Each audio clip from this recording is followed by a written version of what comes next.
यहाँ पर एक गोल्ड का ऑब्जेक्ट है, इसके अंदर एक कैविटी है। इस गोल्ड के ऑब्जेक्ट का जो मास है वो 100 ग्राम है एयर के अंदर, और वाटर के अंदर जो इसका मास है वो 94 ग्राम है। वाटर के अंदर कोई भी ऑब्जेक्ट थोड़ा हल्का हो जाता है क्योंकि उस पर बॉयंसी फोर्स लगता है। तो यहाँ पर हमें कैलकुलेट करना है इस कैविटी का वॉल्यूम। कैविटी के वॉल्यूम को कैलकुलेट करने के लिए हमें बॉयंसी फोर्स के अकॉर्डिंग कैलकुलेशन करनी पड़ेगी। तो यहाँ पर जो वाटर के अंदर जो मास है 94 है, एयर के अंदर है 100 ग्राम, तो यहाँ पर जो वेट कम हो गया वो कितना हुआ है, 6g से कम हो गया वेट। तो वो जो वेट किसकी वजह से आया होगा, वो बॉयंसी फोर्स की वजह से ही कम हुआ होगा।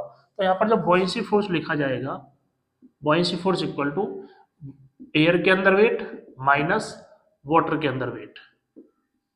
तो बॉयंसी फोर्स आ जाएगा यहाँ पर 100g माइनस 94g मतलब 6g। यहाँ पर जो बॉयंसी फोर्स है दो पार्ट पे लगेगा, एक तो इस ऑब्जेक्ट पर और इस कैविटी पर। इस ऑब्जेक्ट पर बॉयंसी फोर्स का कैलकुलेशन करेंगे। ऑब्जेक्ट पर जो लगेगा mg upon specific gravity plus cavity पे क्या लगेगा v rho g equal to 6g।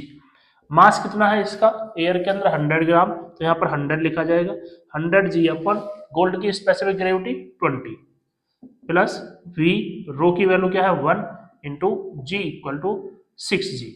इसको सॉल्व करेंगे तो यहाँ पर आ गया 5, तो 5g plus vg equal to 6g। तो v इक्वल टू क्या आ गया 1 सेंटीमीटर क्यूब। इस कैविटी का जो वॉल्यूम होगा 1 सेंटीमीटर क्यूब